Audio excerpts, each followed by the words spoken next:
hanya dengan Rp15.000 per bulan, Anda telah turut berpartisipasi dalam menyebarkan dakwah bersama Tarbiyah Sunnah. Barakallahu fikum.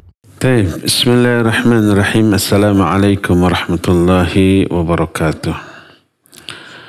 Alhamdulillahilladzi hadana lihadza wa ma kunna linahtadiya laula an hadana Allah. Wa ashhadu an la ilaha illallah wahdahu la syarika lah iqraran bihi wa tauhidan.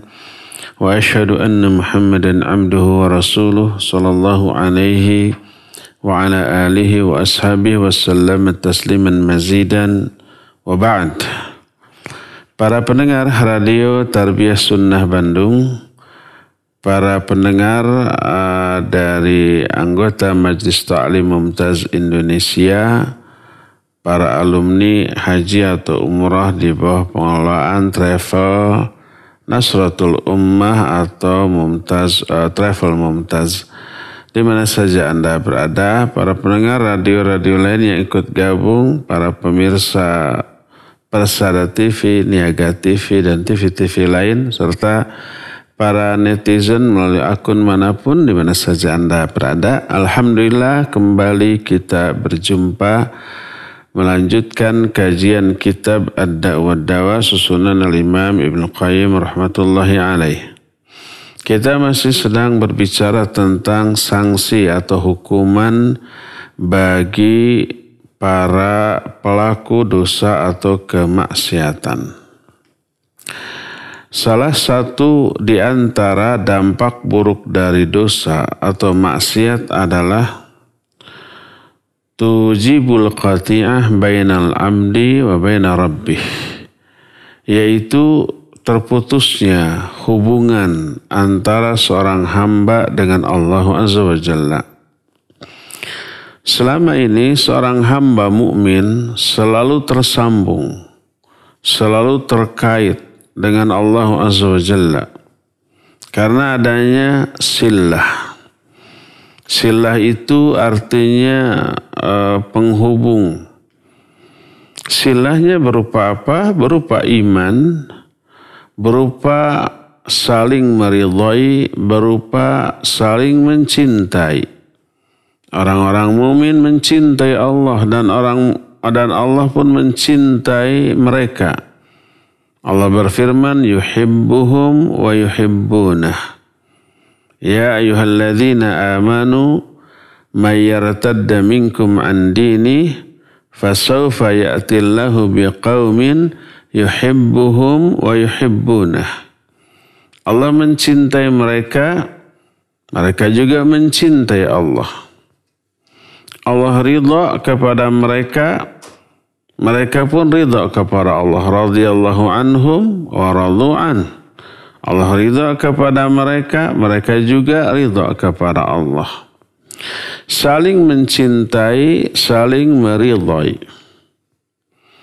Dan inilah yang menjadi silah, penghubung antara hamba dengan Allah. Sampai para ulama ketika menafsirkan ayat-ayat tersebut, ayat Allah dengan orang mukmin saling mencintai, saling meridai, para ulama menyatakan al-hubbul mutabaddilu huwa sillah bainahu wa baina rabbih, bahwa cinta yang saling berbalas ini, saling mencintai, saling meridai, ini merupakan penghubung antara hamba dengan Allah Subhanahu wa ta'ala, antara manusia dengan Rabbnya Azza wa Jalla.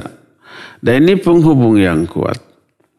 Dan itu dibuktikan dalam bentuk komunikasi yang intensif antara si hamba dengan Allah Azza wa Jalla. Komunikasinya dalam bentuk salat, dalam bentuk doa, dalam bentuk zikir. Salat yang fardunya saja minimalnya 5 kali dalam sehari semalam. Ada komunikasi, ada dialog dalam surah Al-Fatihah, dialog ketika hamba mengatakan alhamdulillahirabbil alamin, mengungkapkan pujiannya kepada Allah, Allah merespon, hamidani abdi, hamba-Aku telah memuji Aku. Ketika hamba menyatakan ar-Rahmanir Rahim, Allah merespon, asna alayya abdi, hamba-Aku telah menyanjung Aku. Ketika hamba mengatakan maliki yaumiddin, Allah merespon, majadani abdi, hamba-Aku telah memuliakan Aku. Terus begitu. Ada komunikasi dalam setiap gerakan dari sholatnya.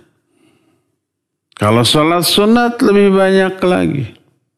Di luar sholat, komunikasi itu tetap berlangsung dalam bentuk zikir-zikir dari seluruh aktivitas harian. Bangun tidur langsung komunikasi dengan Allah. Ingat kepadanya dengan mengatakan, alhamdulillahilladzi ahyana ba'dama amatana wa ilaihin nusyur. Ketika masuk WC ada doa, ketika keluar WC ada doa, ketika bercermin ada doa, ketika berpakaian ada doa. Apalagi setelah itu sholat, apalagi setelah itu wirid, apalagi setelah itu membaca Al-Quran.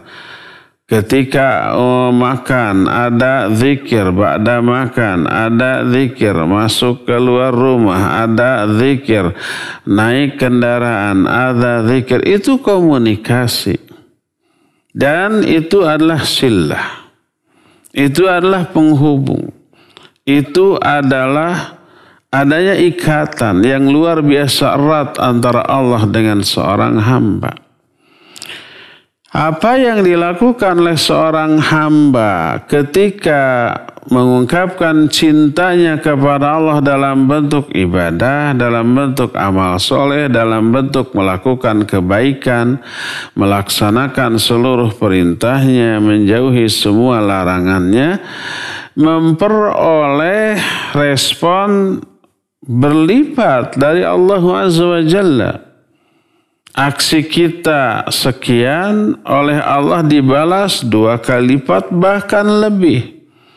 Sampai Allah menyatakan bila hambaku mendekat kepadaku 1 jengkal, aku akan mendekat kepadanya 1 hasta. Bila hambaku mendekat kepadaku 1 hasta, aku mendekat kepadanya 1 depa. Bila hambaku berjalan mendekat dengan berjalan kaki, aku akan menemuinya dalam keadaan dengan berlari. Pokoknya respon Allah melebihi dari aksi yang dilakukan oleh hamba. Dalam bentuk memberikan hidayah, memberikan taufik, memberikan perlindungan, proteksi, memberikan bimbingan, dan seterusnya. Allah menyatakan, innallaha ma'al muttaqin, innallaha ma'al muhsinin, innallaha ma'as sabirin. Sesungguhnya Allah menyertai orang-orang bertakwa, menyertai orang-orang yang berbuat kebaikan, menyertai orang-orang yang sabar. Jadi dekat antara hamba dengan Allah Azza wa Jalla tersebut bila si hamba melakukan ketaatan. Allah lah yang menjadi walinya. Allah lah yang menjadi pendampingnya. Allah lah yang menjadi protektornya, pelindung bagi dirinya. Ketika si hamba berdosa, bermaksiat, terjerumus ke dalam penyimpangan, maka hubungan ini rusak. Cinta Allah berkurang, bisa hilang sama sekali. Keridhaan Allah tentu saja musnah ketika si hamba melakukan penyimpangan baik dalam bentuk mengabaikan perintah atau melanggar larangan, rusak. Makanya berkata Imam Ibnu Qayyim rahimahullah, wa min a'zami uqubatiha annaha tujibul qati'ata bainal 'abdi wa baina rabbih tabaraka wa ta'ala. Di antara hukuman terberat, terbesar bagi seorang hamba yang bermaksiat adalah kemaksiatan itu melahirkan keterputusan hubungan antara dia dengan Allah Azza wa Jalla. Putus sudah hubungan itu. Minimalnya rusak. Kalau rusak, apa yang terjadi? Oh, bahaya. Mengakibatkan seluruh sumber kebaikan juga terputus. Dan berefek apa? Berefek melahirkan berbagai macam sumber-sumber keburukan. Karena seluruh kebaikan itu dari Allah Azza wa Jalla. Al-khairu kulluhu fi yadaik. Kebaikan itu seluruhnya berada di kedua tanganmu ya Allah Azza wa Jalla. Jadi ketika orang intensif berkomunikasi, berhubungan dengan Allah, dia memiliki seluruh sumber kebaikan. Lahir batin, dunia akhirat, untuk individunya ataupun untuk komunitasnya. Itu. Tapi ketika hubungan dengan Allah putus. Dan putusnya itu karena apa? Karena kesalahan si hamba.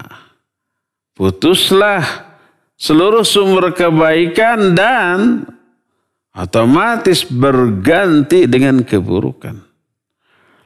Hubungan dengan Allah terputus, lalu terjalin hubungan dengan musuh Allah. Siapa? Iblis laknatullahi alaih. Makanya berkata Imam Ibnu Qayyim, wa idza waqa'atil qati'atu inqata'at anhu asbabul khairi wa tasalat bihi asbabus syarr.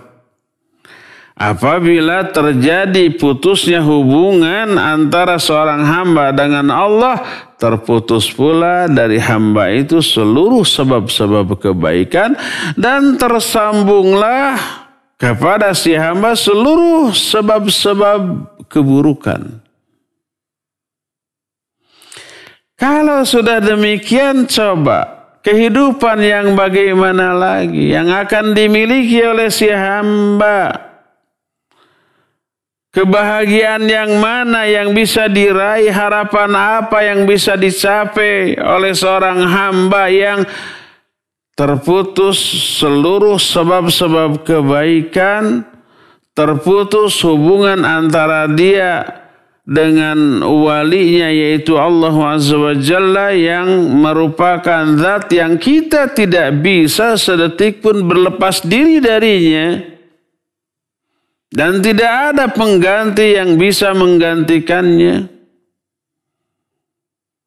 Kalau hubungan dengan Allah Azza wa Jalla terputus, maka tersambunglah dia dengan seluruh sebab keburukan dan mulailah mendekat musuh Allah Azza wa Jalla kepada dirinya. Siapa? Tentu saja iblis laknatullahi alaih. Tak ada seorang pun yang mengetahui akibat keburukan seburuk apa yang akan dialami oleh orang yang putus hubungan dengan Allah lalu tersambung hubungan dengan siapa? Dengan iblis laknatullahi alaih. Berkata sebagian ulama salaf, ra'aitul amda mulqin bainallahi wa bainahu atau bainallahi wa bainasyaitan fa in a'radallahu anhu tawallahu syaitan wa in tawallahu Allahu lam yaqdir alaihi syaitan. Aku melihat seorang hamba itu berada di dalam satu posisi antara Allah dengan syaitan. Kalau Allah berpaling dari dia, tidak memberi hidayah, tidak membimbing, tidak memberikan perlindungan, maka syaitan akan menjadi wali bagi orang tersebut. Tapi sebaliknya kalau Allah yang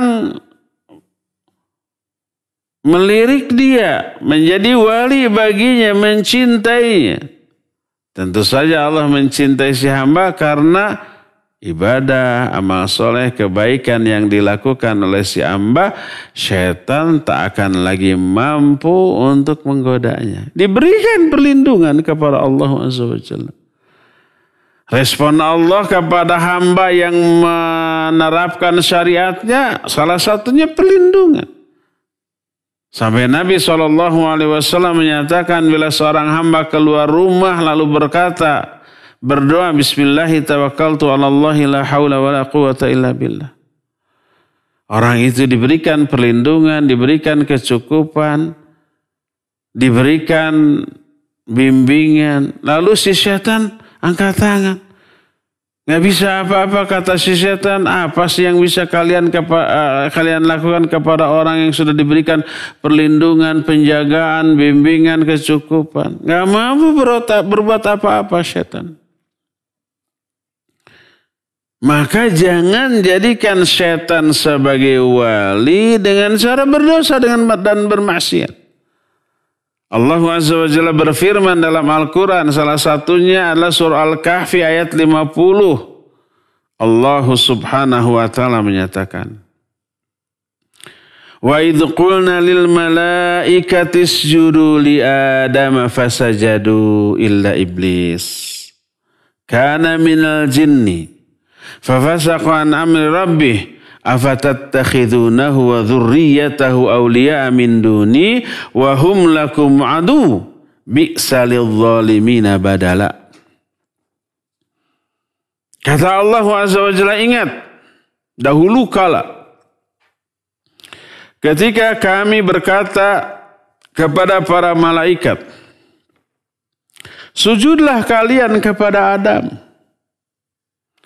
Sujudnya bukan sujud beribadah, tapi menghormat. Dan syariat zaman baheula, zaman dahulu, boleh melakukan sujud dalam rangka menghormat. Termasuk sujudnya sujudnya malaikat kepada Adam. Menghormat, bukan beribadah. Zaman baheula boleh. Nabi Yusuf dan saudara-saudaranya sujud kepada bapaknya Nabi Yakub. Saudara-saudaranya bersujud kepada Yusuf pada zaman dahulu. Dan itu dibiarkan, dibolehkan secara syar'i. Saat itu syariatnya berbeda. Tapi sekarang di zaman kita, Nabi Muhammad SAW syariatnya berubah dalam hal ini. Nggak boleh lagi sujud kepada sesama manusia walaupun dalam rangka menghormat. Apalagi dalam rangka ibadah. Siapa yang sujud kepada sesama manusia atau sesama makhluk dalam rangka ibadah, maka dia musyrik. Siapa yang bersujud kepada sesama manusia dalam rangka menghormat, tidak musyrik, tapi maksiat karena melanggar syariat. Terlarangnya sujud walaupun dalam rangka menghormat pada zaman Nabi SAW. Sampai beliau menyatakan, lau kuntu amiran ahadan liyasjuda li ahadin la amartul mar'ata litasjuda li zawjiha li admi haqqihi alaiha. Seandainya aku berhak memerintahkan seseorang untuk sujud kepada orang lain, niscaya aku akan perintahkan seorang wanita untuk sujud kepada suaminya. Saking besarnya hak-hak suami atas diri istrinya. Seandainya boleh. Tapi karena tidak boleh, maka Nabi SAW tidak memerintahkan para istri untuk sujud kepada suami dalam rangka memuliakan atau menghormat. Enggak boleh. Jadi syariat Nabi kita SAW tidak membolehkan sujud kepada sesama makhluk. Walaupun bukan dalam rangka ibadah. hanya dalam rangka menghormat. Tapi zaman baheula boleh. Ini diperintahkan para malaikat untuk sujud kepada Adam. Wa idh qulna lil malaikati isjudu li Adam fasajadu illa iblis. Sujud para malaikat semuanya. Kecuali iblis. Iblis bukan golongan para malaikat. Tapi jin dikatakan kana minal jinni. Dia ini bangsa jin. Sehingga huruf illa di dalam ayat ini illa iblis disebutnya dengan illa munfasil. Munfasil itu terpisah. Kalau umpamanya dikatakan ja'at tullabu ilal jami'ah illa Zaidan umpamanya. Para mahasiswa sudah tiba di kampus, sudah datang di kampus, kecuali Muhammad. Apakah Muhammad ini bagian dari mahasiswa? Tergantung. Kalau iya Muhammad Zaid tadi kecuali Zaid. Telah datang seluruh mahasiswa ke kampus kecuali Zaid. Apakah Zaid ini mahasiswa? Ya mungkin mahasiswa. Kalau dia mahasiswa berarti illa. Pengecualian di dalam kalimat tadi disebut illa muttasil. Karena Muhammad bagian dari mahasiswa. Zaid bukan Muhammad. Kan kalimatnya ja'at tullabu ilal jami'ah illa Zaidan umpamanya. Semua mahasiswa sudah datang ke kampus kecuali Zaid. Berarti Zaid mahasiswa, bagian dari mahasiswa. Maka illa di sana disebut illa muttasil. Muttasil itu nyambung lah. Tapi kalau Zaid itu bukan mahasiswa, mungkin dosen. Yang juga suka datang ke kampus, mungkin TU-nya yang juga datang ke kampus, mungkin cleaning service-nya, mungkin satpamnya yang juga setiap hari harus datang ke kampus. Dikatakan ja'at tullabu ilal jami'ah illa Zaidan. Setelah datang semua mahasiswa ke kampus, kecuali Zaid yang belum datang. Zaid ini bukan mahasiswa tapi harus ke kampus.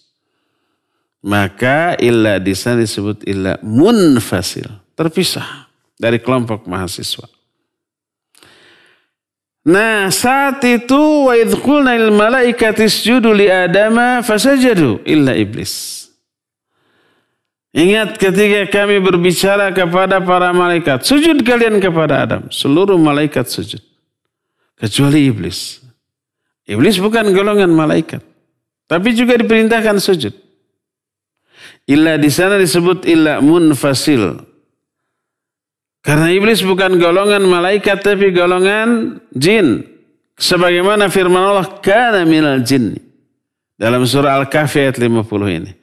Dia ini dari bangsa jin fafasaqa an amri rabbih, tapi dia durhaka kepada perintah Allah. Durhaka menjadi musuh bagi Allah. Lalu Allah menyatakan afatattakhidunahu wa dzurriyyatahu awliya'a min duni. Apakah kalian mau menjadikan iblis dan turunannya sebagai wali selain aku, selain Allah? Wa hum lakum adu, padahal mereka itu, iblis dan turunannya itu, setan itu musuh yang nyata bagi kalian. Bi'salil zalimina badala, sungguh iblis dan turunannya itu seburuk-buruk pengganti, seburuk-buruk wali pengganti bagi orang-orang yang zalim. Orang mukmin walinya itu Allah. Mereka mencintai Allah, Allah mencintai mereka. Yuhibbuhum wa yuhibbuna. Mereka meridhai Allah, Allah pun meridhai mereka. Radhiyallahu anhum wa radu'an. Itu orang mukmin yang taat. Ketika orang yang tadinya mukmin ini terjerumus ke dalam dosa dan maksiat, putus hubungan itu. Otomatis musuhnya mendekat dan menjadi wali bagi orang zalim ini. pengganti Allah yang tadinya menjadi wali bagi dia. Dan iblis seburuk-buruk wali pengganti bagi orang-orang zalim. Bi'salil zalimina badala, si iblis itu merupakan seburuk-buruk pengganti bagi orang-orang yang zalim. Ketika menerangkan ayat ini berkata Imam Ibnu Qayyim rahimahullahu ta'ala,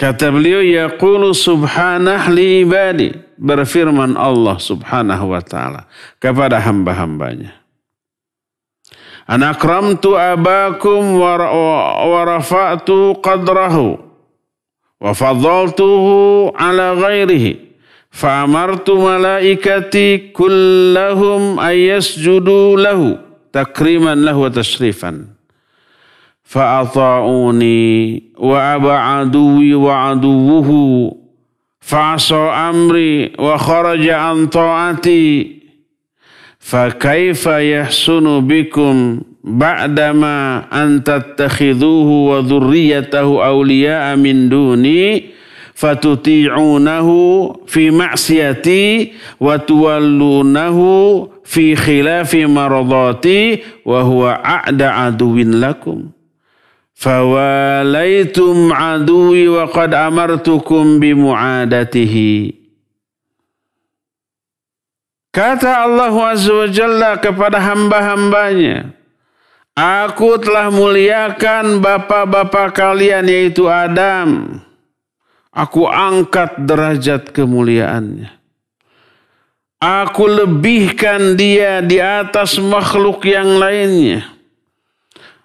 Sampai-sampai aku merintahkan para malaikatku seluruhnya untuk sujud kepada bapak kalian yaitu Adam untuk memuliakannya.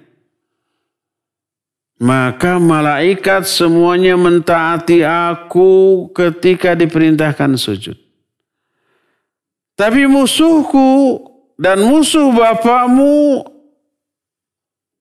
mengingkarinya, enggan untuk taat kepadaku. Si musuhku itu yaitu iblis bermaksiat kepada perintahku, keluar dari ketaatan kepadaku. Bagaimana mungkin si iblis itu mau berbuat baik kepada kalian setelah kalian menjadikan iblis dan turunannya sebagai wali selain aku, lalu kalian mentaati iblis ketika bermaksiat kepadaku, kalian berkasih sayang dengan iblis dalam menyelisihi keridhoanku, padahal si iblis itu musuh yang paling nyata bagi kamu.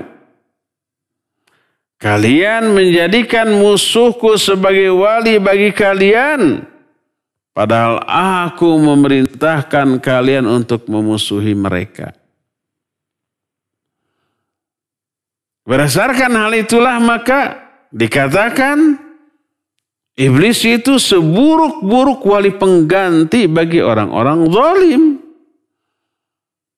Selaraslah orang zalim ya berwalikan wali yang buruk, kekasih yang buruk, partner yang buruk, pasangan atau pendamping hidup yang buruk. Lalu kata Imam Ibnu Qayyim, wa man wala a'da al-malik kana huwa wa'adauhu indahu sawa fa innal mahabbata wa ta'ah la tatimu illa bi mu'adati a'da'il muta' wa muwalati awliyaihi. Siapa orang yang bersahabat akrab dengan musuh raja, maka musuh raja dan orang yang menjadi kawan akrabnya itu menjadi sama dalam pandangan raja.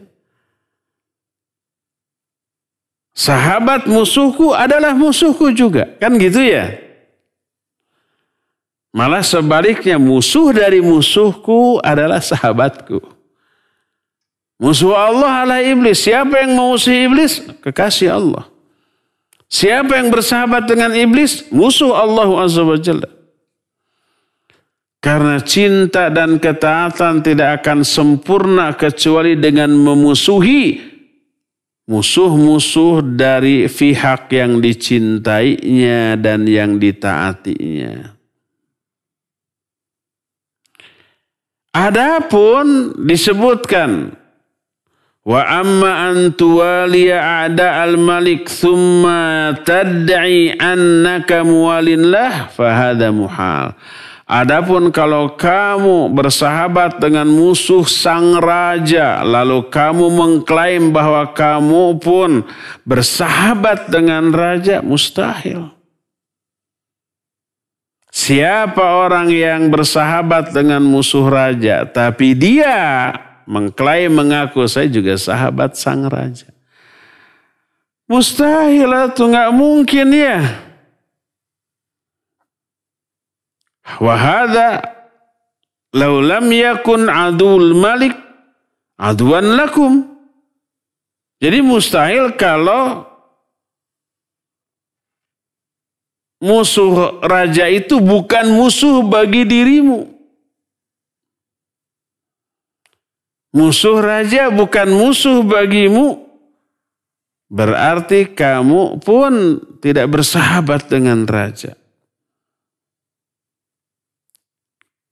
Ini kalau dalam kehidupan sehari-hari antara kita dengan raja sesama manusia. Padahal permusuhan antara Allah dengan iblis, permusuhan antara manusia dengan iblis lebih dahsyat dibanding permusuhan antara seekor kambing dengan serigala. Serigala ketika melihat kambing ya pasti diterkam, dimangsa, dimakan. Kambing ketika melihat serigala dari kejauhan aja sudah lari. Wah, ini mati ini. Ini pasti saya diterkam. Ini pasti saya digigit. Ini pasti saya dimakan. Lari sejauh-jauhnya menghindar. Melawan nggak bisa. Nggak seimbang. Sehebat apapun dia melawan tetap akan kalah. Musuh abadi antara kambing dengan serigala. Karena memang kambing adalah mangsanya. Gak mungkin si kambing dibiarkan hidup oleh serigala, akan mati serigalanya. Kalau tidak memangsa kambing kan lapar dia. Daripada dirinya mati lebih baik mangsanya ini dia makan. Permusuhan yang tidak akan pernah ada akhirnya antara seekor kambing dengan seekor serigala. Nah, permusuhan antara manusia dengan iblis lebih dahsyat lagi daripada itu. Berkata Imam Ibnu Qayyim, wal adawatul lati bainakum wa bainahu a'zam min al adawatil lati bainasy-syah wadh-dhi'ab. Permusuhan antara kalian hai manusia dengan iblis lebih dahsyat, lebih besar dibanding permusuhan antara seekor kambing dengan seekor serigala. Kalau umpama kambing saja yang tak berakal, tak mungkin mau mendekat serigala. Fa kaifa yaliqu bil aqil an ayyuwaliya aduwahu wa aduwa walihi wa muwalatul ladzi la maula lahu siwah. Maka bagaimana mungkin seorang yang berakal akan bersahabat, berkasih sayang dengan musuhnya dan juga musuh dari pelindungnya. Seekor kambing ada tuannya, yaitu pemiliknya, penggembalanya. Serigala adalah musuh bagi tuannya, musuh bagi dirinya, bagi si kambing. Kambing saja yang tidak berakal, hanya mengandalkan insting, naluri, gak mau dekat-dekat. Dengan siapa? Dengan si serigala. Kalau tahu umpah serigala itu mendekat, baik gitu ya. Menjilatinya saja, tidak memakannya, tidak garang gitu.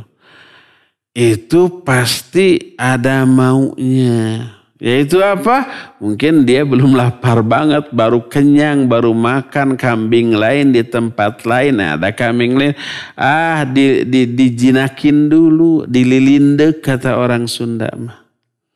Biar si kambing itu nggak takut, tidak merasa dimusuhi, tidak merasa akan diterkam, akan merasa aman berdampingan dengan serigala gitu. Bangga si kambing, sahabat saya tuh serigala yang biasanya menerkam. Padahal dia masih kenyang.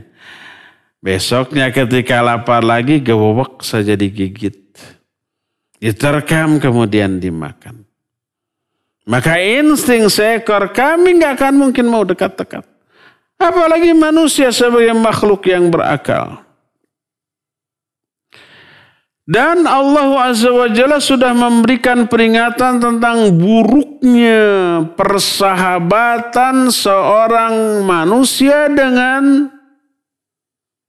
iblis, dengan syaitan. Laknatullahi alaih. Diberi peringatan. Itu musuhmu yang nyata lah. Wahum lakum adu. Bagaimana kalian akan mengambil iblis dan turunnya sebagai wali? Wahum lakum adu. Padahal mereka itu musuh yang nyata bagi kamu. Sebagaimana Allah sudah memberikan peringatan sebelum kalimat tersebut bahwa iblis itu durhaka kepada perintah Allah. Kana minal jinni fafasaqa an amri rabbih. Si iblis itu bangsa jin tapi dia berdurhaka kepada perintah Allah Subhanahu wa taala.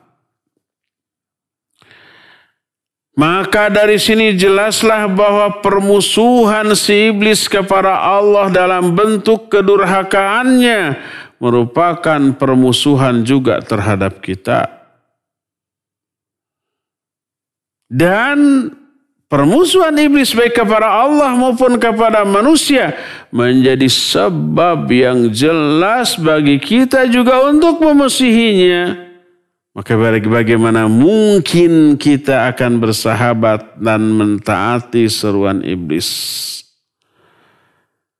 Maka bagaimana mungkin iblis bisa menjadi pengganti dari kekasih kita, dari sahabat kita, dari partner hidup kita. Kalau toh ada yang menjadikan iblis dan turunnya sebagai sahabat, sebagai kekasih, sebagai partner hidup, itu seburuk-buruk partner hanya bagi orang-orang yang zalim. Makanya Allah Azza wa Jalla menyatakan bi'sa lidh-dhalimina badala. Iblis itu merupakan seburuk-buruk kekasih bagi orang-orang yang zalim. Maka dari sinilah kita mengetahui siapa orang yang terjerumus dalam dosa dan maksiat. Berarti dia memutuskan hubungan antara dia dengan Allah. Hubungan kasih sayang karena Allah menyatakan yuhibbuhum wa yuhibbuna. Allah mencintai mereka, mereka juga mencintai Allah. Hubungan keridhaan karena Allah menyatakan radhiyallahu anhum wa radu'an. Allah ridha kepada mereka, mereka pun ridha kepada Allah Subhanahu wa taala. Putus hubungan dengan dosa dan maksiat. Makanya para pendosa, ahli maksiat, orang yang sehari-harinya tidak lepas dari dosa dan maksiat ketika mencoba-coba komunikasi dengan Allah. Hambar tuh. Dan Allah juga cuek kepada dia, tidak merespon dia. Ketika dia sholat, sholatnya hambar. Yang sholat itu hanya raganya, hanya badannya, hanya fisiknya. Fisiknya berdiri, sedekap, ruku', i'tidal, sujud, duduk, mulutnya qomat kami. Tapi hati fikirannya kemana coba? Dipalingkan oleh Allah dari diri Allah. Ingat kepada urusan dunia, ingat kepada sesama manusia, ingat kepada pekerjaan, ingat kepada masalah, ingat kepada hutang. Lebih khusyuk mengingat permasalahan dunia daripada khusyuk menghayati bacaan yang diucapkan oleh mulut. Itulah sholatnya para pendosa. Hambar dia karena sudah terputus hubungan dengan Allah. Minimalnya rusak tuh. Kalau ada hubungan sangat tipis, sedikit. Itu karena dosa-dosa yang dilakukan. Tidak mesra lagi dengan Allah Azza wa Jalla. Tidak dekat lagi hatinya dengan Allah Azza wa Jalla dan juga fikirannya. Karena sudah terlampau akrab dengan musuh Allah yaitu iblis dalam mentaati perintahnya sehingga terjerumus ke dalam dosa dan maksiat. Dan ini merupakan sebuah sanksi yang sangat rugi, sangat besar bagi kita. Kalau orang maksiat kepada Allah, Allah tidak akan menghukum secara fisik dengan cara diberikan penyakit, dengan cara di stopnya fungsi salah satu organ vital kita, di stopnya jantung, di stopnya fungsi paru-paru, di stopnya fungsi ginjal, ditahannya oksigen dari diri. Enggak akan begitu. Tapi dengan cara apa? Dihambarkan sholatnya. Dimusnahkan keinginan untuk beribadah, dilemahkan keinginan untuk beramal soleh, dan dikuatkan keinginan untuk dosa dan maksiat. Itulah hukuman yang terberat bagi seorang mukmin, putusnya hubungan dia dengan Allah Azza wa Jalla karena dosa dan kemaksiatan. Jalan untuk bisa kembali kepada Allah ya bertaubat. Berhenti dari dosa itu. Menyesal sudah terjerumus ke dalam dosa tersebut. Dan bertekad kuat untuk tidak mengulang kembali dosa tersebut. Maka Allah akan menerima taubatnya, memaafkan dosanya, menghapuskan kesalahannya. Dan kembali menjalin hubungan dengan orang mukmin tadi. Allah akan kembali mencintainya. Allah bahagia dengan taubatnya. Allah kembali meridhoinya. Dan Allah pun kembali membuka jembatan komunikasi antara dia dengan hambanya tersebut. Dalam sholat-sholatnya, dalam doa-doanya, dalam zikir-zikirnya dan seterusnya ya. Nah para jamaah yang Allah muliakan, cukup sampai di sini penjelasan kita di hari ini membahas salah satu di antara sanksi sangat berat bagi para pelaku maksiat, yaitu putusnya hubungan antara dia dengan Allah Azza wa Jalla. Ya, kita masuki sesi tanya jawab. Wassallallahu ala nabiyina Muhammadin wa ala alihi wa ashabihi wasallam. Mangga.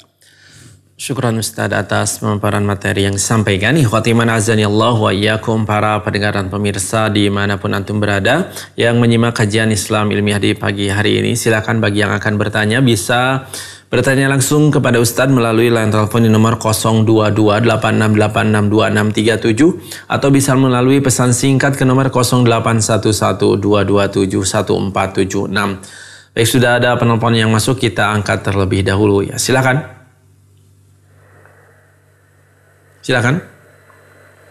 Assalamualaikum warahmatullahi wabarakatuh. Waalaikumsalam warahmatullahi wabarakatuh. Silakan Pak Mulyono. Ustaz, saya mau tanya, maksiat bisa memutuskan hubungan dengan Allah. Tapi sekarang tuh banyak orang seolah-olah memutuskan dengan Allah, yaitu para mukmin yang mendapatkan amanah menjabat di pemerintahan. Apa dia itu termasuk dari wadah mewalikan iblis? Sekian, assalamualaikum warahmatullahi wabarakatuh. Waalaikumsalam warahmatullahi wabarakatuh. Iya, Pak Mulyono, barakallahu fik. Sekarang banyak orang-orang yang diamanati wewenang, kekuasaan, tanggung jawab, amanah, tapi tidak menunaikannya secara adil, secara benar. Ada penyalahgunaan wewenang. Apakah mereka itu juga menjadi sahabat bagi iblis dan turunannya? Gitu ya mungkin. Iya Pak Mulyono, barakallahu fik. Siapapun. Tidak hanya pejabat, penguasa, tapi juga rakyat. Sebab dosa dan kemaksiatan tersebut bisa dilakukan oleh siapa saja dalam bentuk yang beragam, yang berbeda sesuai dengan potensi yang dia miliki, yang dia pakai untuk bermaksiat.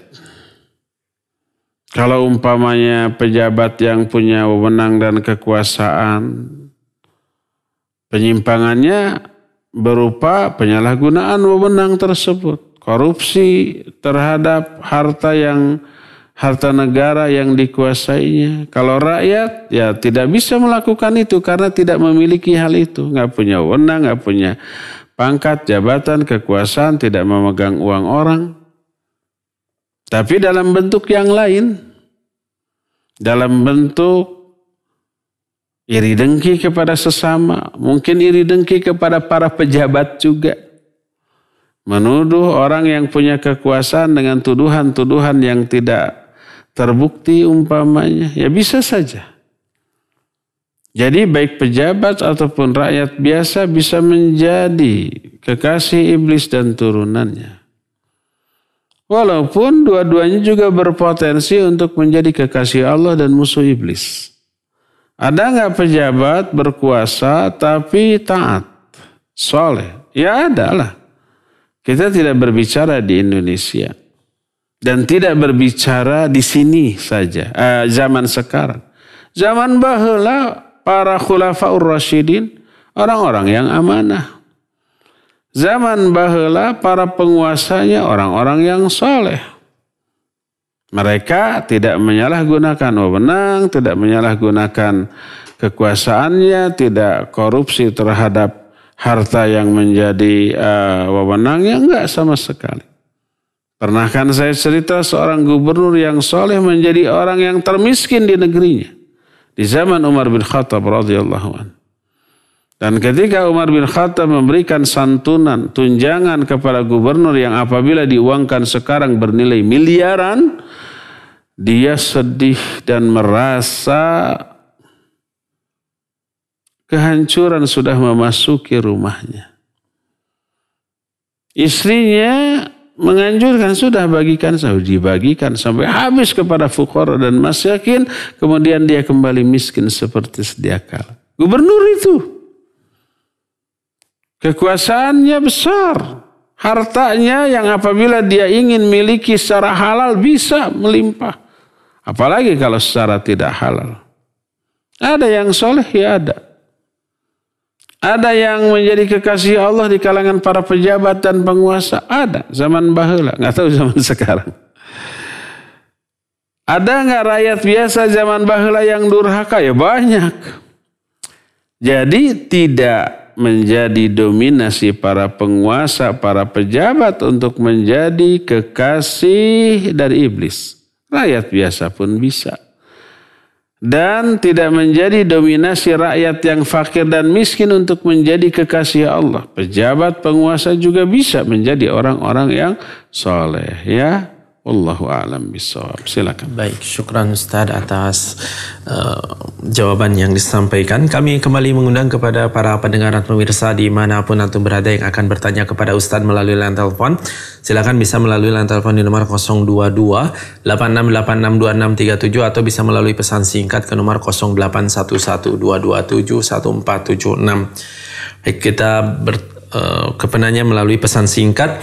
Assalamualaikum warahmatullahi wabarakatuh. Dari hamba Allah, Ustadz, jika seorang janda yang mempunyai anak perempuan menikah, tapi suaminya ternyata jahat, suka gangguin anak perempuannya dan mengajak maksiat di saat istri tidak ada di rumah. Apakah marahnya istri terhadap suami kayak gitu termasuk durhaka? Karena sering dimaafkan dan diingatkan akan azab Allah, juga suaminya malah tidak pernah berubah. Jazakallahu khairan. Ustaz, mohon nasihatnya. Silakan. Barakallahu fiik wa jazakillahu khairan. Iya. Bahaya. Ya, marahnya siapapun baik istri ataupun seorang kepada sesama mukmin, karena orang mukmin itu melakukan sebuah kedurhakaan, ya marah yang syar'i. Malah kalau tidak marah dipertanyakan punya iman enggak? Senang ya kalau suami itu menggoda anak tirinya. Anak tirinya sudah remaja, sudah gadis umpamanya. Alhamdulillah, suami saya juga ternyata sayang, cinta kepada anak saya. Padahal cintanya beda, bukan cinta seorang ayah kepada anak tiri, tapi cinta syahwat. Ya nggak boleh seperti itu. Marah ya harus marah. Karena itu dosa kemaksiatan. Iya, dosa kemaksiatan. Maka wajib mengingkari kemaksiatan, membenci kemaksiatan dan marah. Apapun bentuknya. Bentuk kemaksiatan yang dilakukan oleh suami umpamanya. Baik menggoda anak tirinya yang menjadi anak kandung si istri. Ataupun menggoda perempuan lain. Baik perempuan tersebut sudah bersuami atau belum bersuami. Menggoda dengan cara yang melanggar syariat. Kalau menggoda dengan cara yang sesuai syariat ya bukan menggoda namanya. Umpamanya, ada wanita lain saya suka karena kesolehannya lalu dilamar, dinikah, ya itu mah tidak berarti menggoda. Itu dibolehkan secara syar'i. Nah sekarang menggoda perempuan lain hanya sekedar iseng. Wajib marah siapapun. Tidak hanya istrinya. Bahkan sahabatnya, bahkan kawannya, ya marah. Dan itu bukan bentuk kedurhakaan. Oleh karena itu wajib dinasihati. Kalau ternyata tidak berubah, bahkan tambah menjadi-jadi, tambah parah, tambah jauh daripada yang sebelumnya, maka itu sudah super parah. Dan itu menjadi alasan syar'i bagi si istri untuk mengajukan gugat cerai. Daripada nanti kejadian hal yang tidak diinginkan. Bisa diperkosa itu istri anak tirinya. Atau minimalnya si anak tirinya tergoda lalu terjerumus ke dalam maksiat besar yang bisa merusak semuanya. Daripada itu terjadi ya sudah. Cari lelaki yang saleh. Mungkin tadinya ketika milih menjadi suaminya itu tidak dilihat agamanya. Mungkin dilihat aspek duniawinya. Tidak dilihat karakternya. Tidak dilihat akhlaknya. Mungkin yang dia lihat gantengnya, mapannya, posisi duniawinya. Agamanya nggak dilihat, akhirnya begitu. Ya semoga Allah Azza wa Jalla memberikan solusi yang baik bagi keluarga si penanya tadi. Wallahu a'lam bishawab. Silakan. Baik, syukran Ustadz atas jawabannya. Pertanyaan selanjutnya Ustadz. Assalamualaikum Ustadz, saya dari Palembang, izin bertanya. Saya seorang pekerja di PT Perkebunan Kelapa Sawit. Saya punya kebun sawit, sudah panen berjalan sekian tahun. Tetapi Ustadz, dulunya bibit hasil penyelewengan dari perusahaan tersebut. Insya Allah sekarang saya sudah taubat dan belajar manhaj salaf. Apa hukum hasil dari kebun tersebut dan bagaimana cara penyelesaiannya sekarang Ustadz? Apakah berlaku ayat ini Al-Baqarah ayat 275 yang artinya barang siapa yang mendapat peringatan dari Tuhannya lalu dia berhenti, maka apa yang telah diperolehnya dahulu menjadi miliknya dan urusannya terserah kepada Allah. Mohon nasihatnya Ustadz, silakan. Baik, barakallahu fiik. Dulu dia bekerja di perusahaan kelapa sawit. Kemudian dia sekarang sudah keluar mungkin usaha sendiri membuka perkebunan kelapa sawit milik dirinya. Itu mungkin ya. Tapi yang jadi masalah adalah bibit dari kelapa sawit yang dia tanam di perkebunnya sendiri diambil dari perusahaan tempat dia bekerja. Istilah kasarnya mencuri gitu. Korupsi mungkin ya. Bagaimana hasilnya? Sekarang dia sudah tobat dan takut terhadap hal tersebut. Apakah kalau sudah tobat otomatis itu menjadi miliknya sendiri? Tentu saja tidak ya. Tentu saja tidak. Tobatnya bagus. Dan lahir dari rasa takutnya terhadap dosa, terhadap azab dunia dan akhirat, terhadap hisab. Apa yang harus dilakukan? Ya, kembalikan hak dari perusahaan tersebut yang kita ambil. Dihitung umpamanya bibit yang diambil itu diuangkan berapa. Dianggap itu menjadi investasi si perusahaan dalam kelapa sawit, perkebunan kelapa sawit. Kalau seluruh benihnya itu diambil hasil curian, berarti itu investasi perusahaan di dalam perkebunan dia. Dia sebagai pengelola dapat upah sekian persen dan si pemilik bibit dapat hasil sekian persen. Bagi dua, persentasenya tidak harus sama sesuai dengan kesepakatan, berikan ke sono. Siapa yang berwenang di perusahaan tersebut, datangi lalu terus terang. Ini saya dulu ngambil, boleh nggak saya beli gitu. Atau sudah itu menjadi investasi di perkebunan saya. Kalau menjadi investasi berapa persen nilai investasi tersebut. Lalu berikan kepada dia. Kepada perusahaan tersebut. Kalau kata orang yang berwenang di perusahaan tersebut, ya sudah itu hadiah aja bagi kamu karena dedikasi kamu selama bekerja di sini, silakan ambil. Alhamdulillah kalau begitu.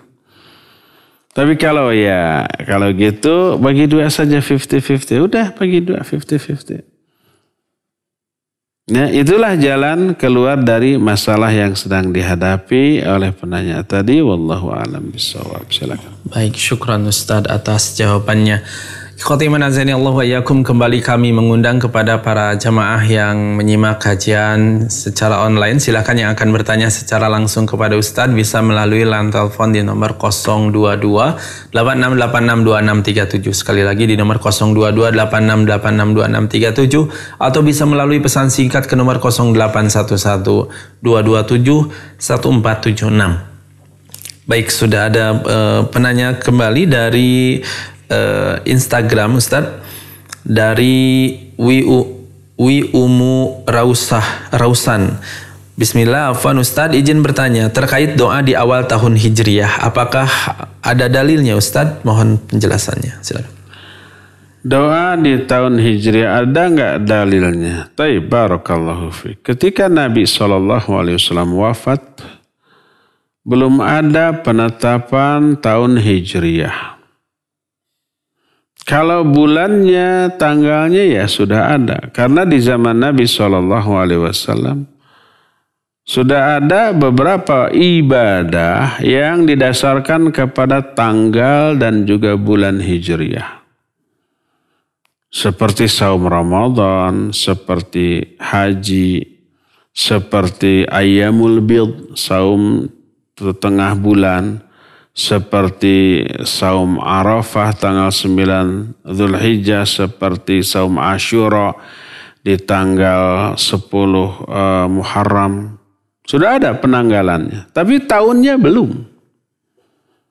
Nah, baru diadakan tahun Hijriah dan dihitung dari mulai hijrahnya Nabi SAW ke Madinah di zaman Umar bin Khattab radhiyallahu anhu. Di zaman Abu Bakar belum, apalagi di zaman Nabi SAW.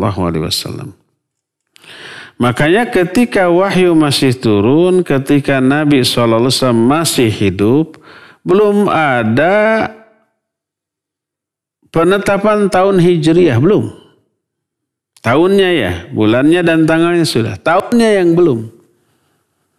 Maka tidak ada umpamanya tahun 1 Muharram tanggal 1 bulan Hijrah di zaman Nabi SAW, tidak ada. Karena tidak ada tahun Hijriahnya, otomatis tidak ada ritual apa-apa dalam agama ini yang berkaitan dengan tahun baru Hijriah. Karena di zaman Nabi belum ada tahun Hijriahnya. Otomatis nggak pernah ada doa awal tahun Hijriah, apalagi awal tahun Masehi. Nggak pernah ada. Kalau ada sekarang doa awal tahun Hijriah, dipastikan bukan dari Nabi SAW ataupun para sahabatnya. Karena ketika awal tahun Hijriah, Nabi SAW itu sudah wafat, sudah tidak ada. Jangankan Nabi, Abu Bakar juga sudah wafat. Ribuan para sahabat sudah wafat. Maka itu bukanlah dari Nabi SAW. Nggak akan ada dalilnya. Dalil dari mana? Nabinya sudah wafat sementara tahun hijriahnya belum ada ya. Maka semua ritual termasuk doa awal tahun yang berkaitan dengan tahun hijriah itu tidak merupakan bagian dari agama ini ya. Wallahu a'lam. Syukran Ustaz atas jawabannya. Kita beralih ke penanya selanjutnya dari hamba Allah. Ustaz, seseorang yang melakukan maksiat maka hubungannya dengan Allah terputus. Bagaimana cara mengembalikan hubungan tersebut, hubungan baik dengan Allah Subhanahu wa taala setelah hamba itu melakukan maksiat? Ustaz, silakan. Bertobat kepada Allah Azza wa Jalla. Penuhi 6 atau 7 syarat, tergantung jenis dosa dan kemaksiatannya. Bisa 6 syarat, bisa 7 syarat. Pokok yang pokoknya itu pertama berhenti dari dosa tersebut. Tidak boleh terus-menerus dilakukan. Yang keduanya menyesal. Ketiganya bertekad tidak kembali. Keempatnya segera lakukan sebelum matahari terbit dari barat. Sekarang kan masih terbit dari timur tadi ya. Saya nggak lihat sih, tapi masih kayaknya dari timur. Kelimanya lakukan sebelum sakaratul maut. Sebelum nyawa ini sampai di tenggorokan. Keenamnya lakukan itu dengan ikhlas. Karena Allah, karena takut dosa, karena takut azab, karena takut murka Allah. Bukan karena ingin dipuji, bukan karena ada kepentingan duniawi. Bukan tobat politis, bukan.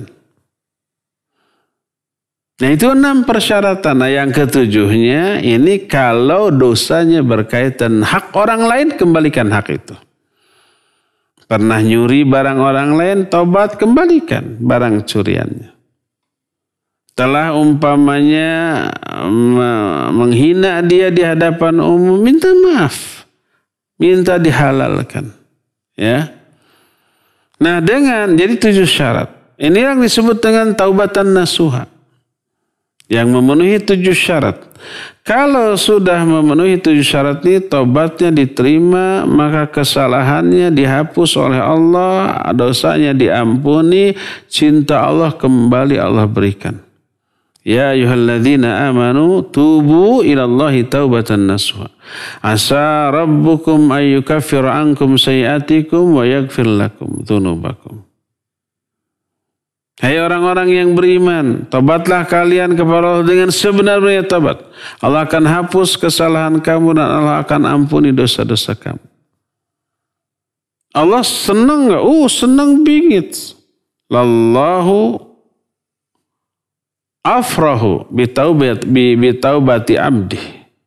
Allah itu benar-benar sangat bahagia dengan tobatnya seorang hamba. Ketika dia tobat, lebih gembira, lebih bahagia dibanding kegembiraan seseorang yang pergi ke tengah padang pasir membawa seluruh perbekalannya, lalu perbekalan itu lari di atas kuda, lari, nggak kekejar, mencari kesana kemari, tidak. Dia kemudian menunggu saat kematiannya, karena di tengah padang pasir nggak ada makanan, nggak ada minuman, ya tinggal mati. Menunggu kematian. Ketika dia berbaring di bawah sebuah pohon, tiba-tiba kuda yang membawa perbekalan itu datang lagi dengan seluruh perbekalan yang lengkap. Dia bangkit, dia raih tali kekangnya dan sangat gembira. Saking gembiranya dia ngomong salah. Allahumma anta abdi wa ana rabbuk. Ya Allah, engkau hambaku dan aku Tuhanmu. Akhta min syiddatil farah. Dia salah omong saking gembiranya. Allah lebih gembira lagi dibanding kegembiraan orang itu ketika melihat seorang hamba bertobat kepadanya. Maka pasti kecintaan Allah akan tercurah kembali, keridhaannya juga akan Allah berikan lagi kepada dia, dan hubungan baik antara dia dengan Allah kembali terjalin. Insya Allah kekhusyuan dalam sholat, dalam zikir, dalam baca Al-Quran, dalam berdoa akan kembali seperti sedia kala, bahkan bisa lebih ya. Demikian, wallahu a'lam bissawab. Silakan lagi. Syukran Ustaz atas jawabannya. Kami kembali mengundang kepada para pendengar dan pemirsa yang akan bertanya langsung kepada Ustaz. Silakan yang akan bertanya langsung kepada Ustaz bisa menghubungi line telepon di nomor 02286862637. Sekali lagi, bagi yang akan bertanya langsung kepada Ustadz yang tadi sudah masuk, silakan kami berikan kesempatan untuk menelpon di nomor 02286862637 ataupun bisa melalui pesan singkat ke nomor 0811227146. Baik, sambil menunggu pertanyaan dari telepon yang masuk, dari Bapak Iqbal di Muhammad Toha. Ustadz, Assalamualaikum. Kita ketahui Fir'aun sebagai musuh dari Nabi Musa, tetapi Allah menyuruh Nabi Musa untuk kembali menasihatinya. Sedangkan iblis sebagai musuh jelas-jelas disebut aduwwu mubin. Adakah terjadi perbedaan sikap atas dua musuh Allah ini? Jazakumullahu khairan atas jawabannya. Silakan. Iya, Pak Iqbal, Pak Dentis di Muhammad Toha. Barakallahu fiik. Yang dimaksud tidak boleh mendekati iblis laknatullahi alaih adalah menjalin hubungan dengan cara mentaatinya, dengan cara menuruti bisikan-bisikannya, godaan-godaannya diikuti. Karena iblis laknatullahi alaih tidak bisa dibunuh, tidak bisa dilawan, tidak bisa dinasihati, didakwahi. Iblis, tobatlah kamu, jangan durhaka terus, nggak bisa.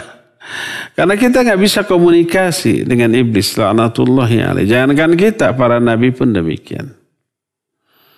Maka jangan didekati, jauhi. Jangan dituruti, jangan diikuti. Durhakai, ingkari. Karena mereka adalah bangsa jin yang tidak bisa kita berkomunikasi dengan mereka.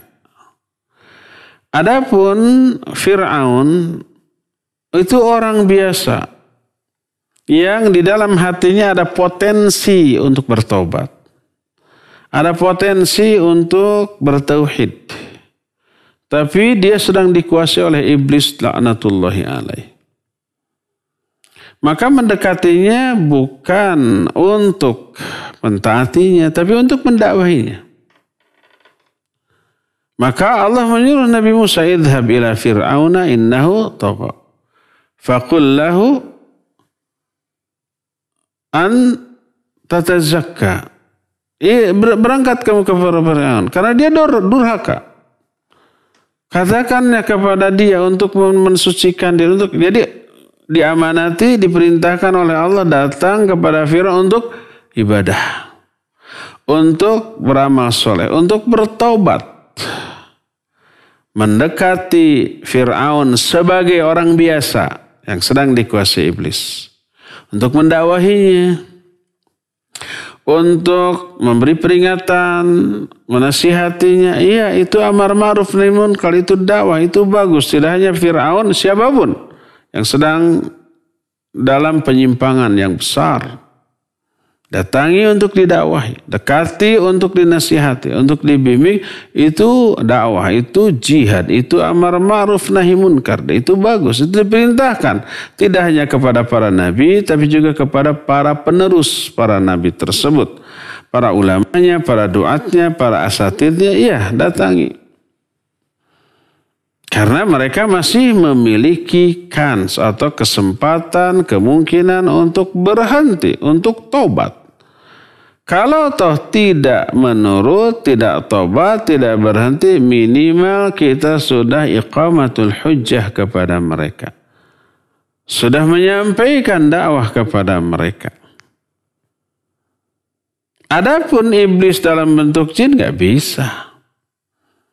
Nggak bisa kita datangi untuk didakwahi, enggak. Maka yang dimaksud tidak boleh mendekati iblis, mendatangi iblis, maknanya adalah tidak boleh mengikuti hasutannya, godaannya, rayuannya jangan. Bukan dekat secara fisik. Karena secara fisik turunan iblis itu selalu nempel di kita. Mengikuti kita. Cuma gak kelihatan saja. Mereka membisikkan rayuan godaannya itu langsung ke hati kita tanpa terdengar suara apapun di telinga. Dan itulah yang disebut dengan waswas. Alladzi yuwaswisu fi sudurin nas. Yang membisikkan dalam hati manusia. Maknanya waswas itu adalah bisikan iblis atau turunannya yang isi bisikannya langsung muncul di hati tanpa terdengar suara apapun di telinga. Itu namanya waswas. Nah, jangan diikuti. Secara fisik mungkin kita dengan setan dari kalangan jin itu dekat, nempel terus, mereka nggak pernah terpisah. Bisa mereka menjauh kalau kita zikir kepada Allah, kalau kita membaca Al-Quran, kalau kita beribadah, bertauhid, mereka nyingkir.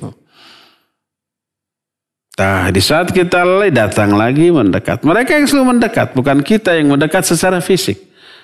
Adapun tidak boleh mendekat, mendatangi iblis maknanya mengikuti hasutannya. Jadi jelas mendekati iblis dan turunannya berbeda dengan apa yang dilakukan oleh Nabi Musa datang kepada Fir'aun. Karena datangnya Nabi Musa ke Fir'aun, Fir'aun saat itu adalah manusia biasa yang mungkin bisa mendengar dakwah.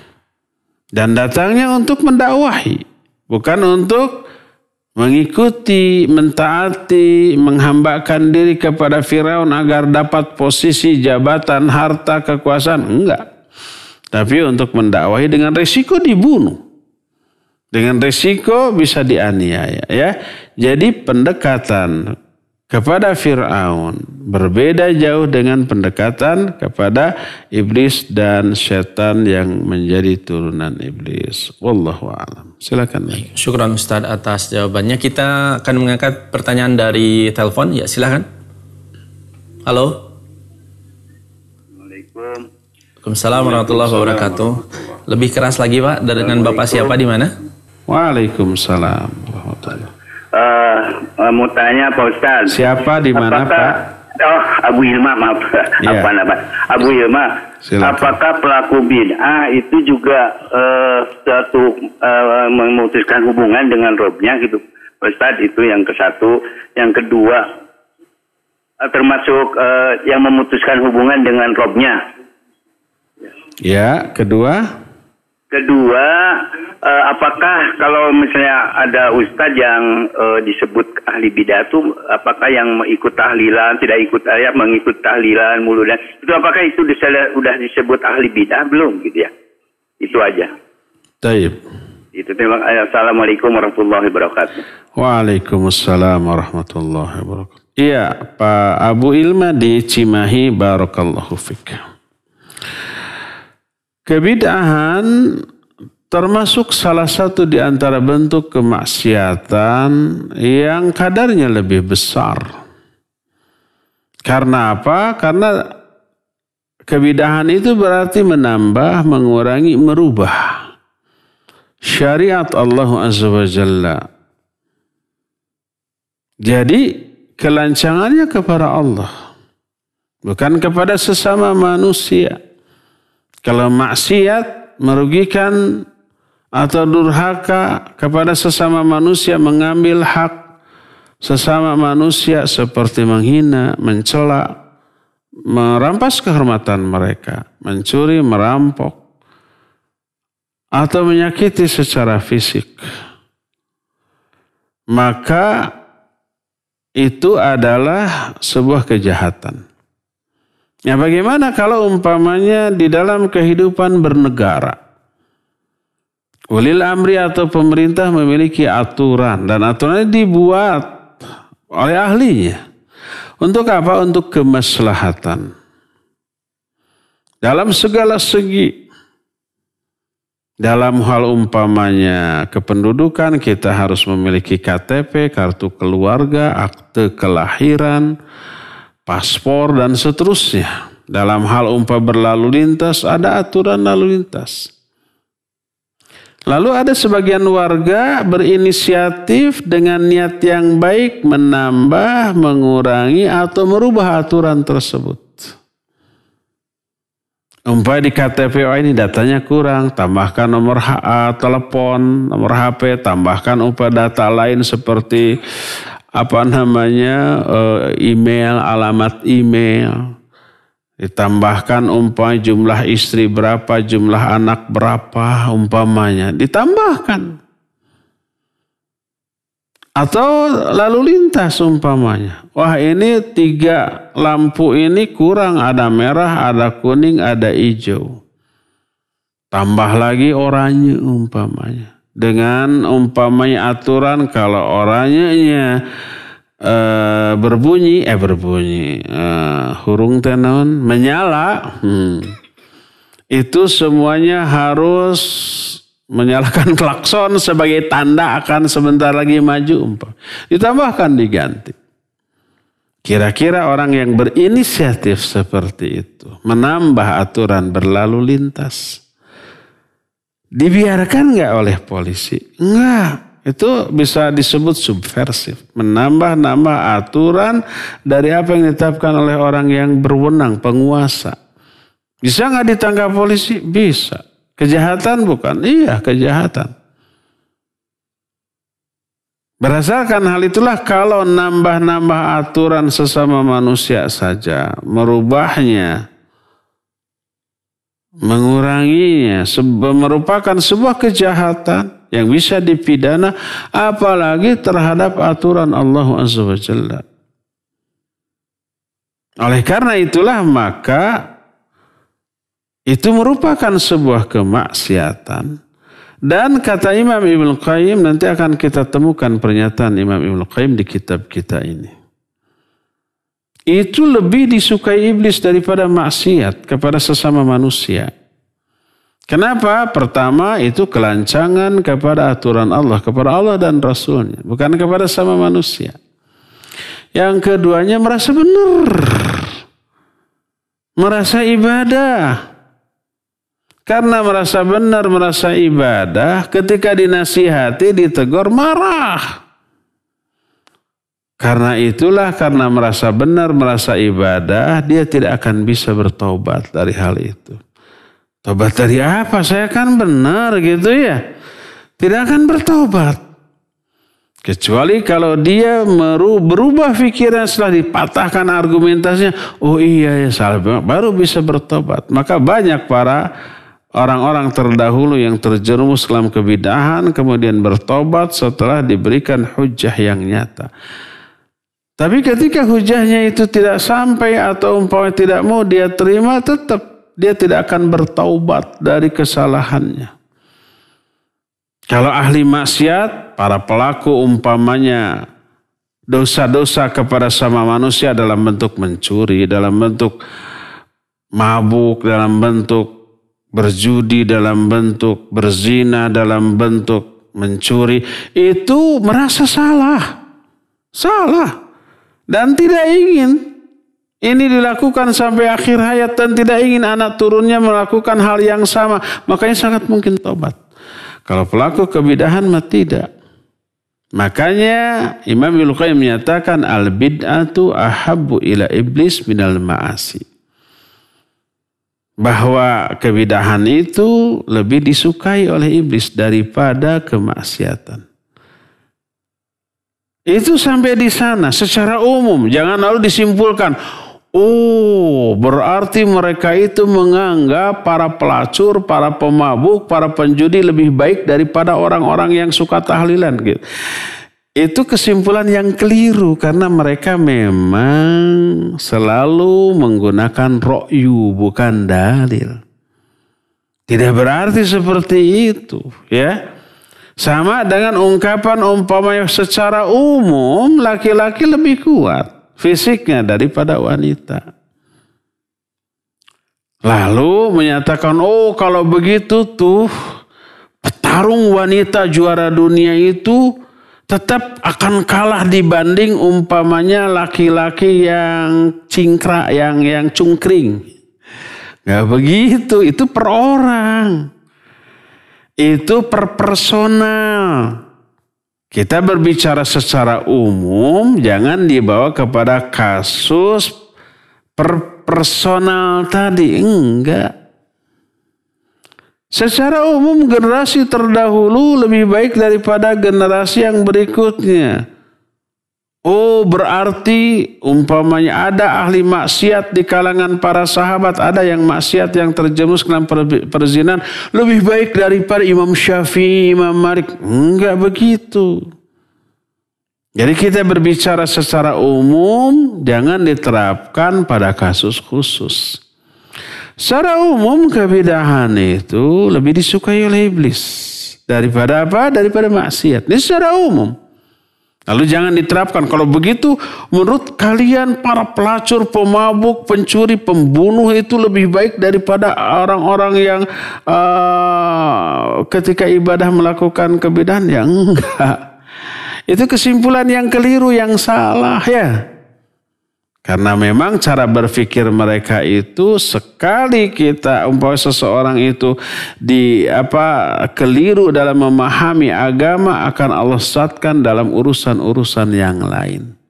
Allah menyatakan falyahdharil ladzina yukhalifuna an amri an tusibahum fitnatun aw yusibahum adzabun alim. Hendaklah orang-orang yang menyimpang dari perintah Nabi tersebut takut bahwa mereka akan ditimpa fitnah. Fitnah itu zaig, kesesatan di bidang-bidang lain. Sesat di satu bidang, di bidang akidah akan merembet kepada kesesatan di bidang-bidang yang lainnya. Itu ya, termasuk dalam hal mengambil kesimpulan, cara berpikir begitu. Dalam memahami agama ini, merembet kemana-mana kesalahannya. Makanya kalau umpamanya kita menyatakan bahwa kebidahan lebih disukai oleh iblis daripada maksiat. Itu bukan kita yang menyatakan, Imam Ibnu Qayyim yang juga menjadi ulama mereka. Yang diakui. Bahwa maksiat itu lebih kecil dosanya daripada kebidahan. Lalu disimpulkan, oh kalau begitu para pelacur dianggap lebih baik daripada orang yang sholawatan. Itu kesimpulan yang keliru, yang salah ya. Oleh karena itulah maka perbuatan bid'ah yang lebih disukai oleh iblis daripada maksiat, ya tentu saja merupakan sebuah kedurhakaan kepada Allah Azza wa Jalla dan Rasulnya. Bukan kepada sesama manusia. Tapi kepada Allah dan Rasulnya. Apakah itu akan merusak hubungan? Ya jelas merusak hubungan. Jangankan itu atau umpamanya seorang yang baik, yang taat kepada aturan hukum. Tapi dia berinisiatif. Wah ini aturan pemerintah dalam hal ini kurang nih ditambah. Ini lebih nih kemudian dikurangi. Betapa banyak sekarang umpamanya orang yang memprotes, mencela kebijakan pemerintah yang memberlakukan PPKM. Hanya karena memandang kerugian pemberlakuan PPKM dari satu aspek ekonomi saja. Karena PPKM banyak yang bangkrut, banyak yang di PHK, banyak yang kelaparan, lalu memprotes itu. Dia tidak memandang maslahat PPKM dari aspek kesehatan yang akan berakibat baik untuk ekonomi jangka panjang. Ya, ada nggak yang memprotes PPKM? Banyak. Dengan sudut pandang yang sempit dari sisi kepentingan pribadi dia atau seorang orang yang senasib dengan dia. Bukan hanya dia pribadi, tapi banyak yang senasib dia. Tapi mengabaikan aspek yang lain, kesehatan yang berdampak kepada kemaslahatan ekonomi jangka panjang. Terus memprotes. Kalau protesnya wajar ya, mungkin ditolerir. Kalau protesnya itu sampai lebay, melanggar aturan-aturan lain, ya ditangkap. Ya enggak? Ada enggak orang yang ditangkap karena hal ini? Ada. Ya seperti itu. Itu manusia loh, aturan manusia. Yang diprotes, kemudian ditambah atau dikurang atau dirubah oleh orang, ya itu bisa dipidanakan. Apalagi aturan Allah Azza wa Jalla. Kira-kira hubungan warga yang melanggar, merubah aturan pemerintah itu hubungannya dengan pemerintah baik apa rusak? Ya rusak, makanya dihukum juga. Apalagi orang yang menambah hukum Allah, aturan Allah, mengurangi atau merubahnya ya. Wallahu a'lam bishawab. Ya cukup ya sampai di sini saja, waktu yang kita miliki terbatas. Insyaallah kita akan berjumpa kembali di hari Senin yang akan datang. Subhanakallahum bihamdik asyhadu an la ilaha illa anta astaghfiruka wa atubu ilaik. Walhamdulillahirabbil alamin. Wassalamualaikum warahmatullahi wabarakatuh.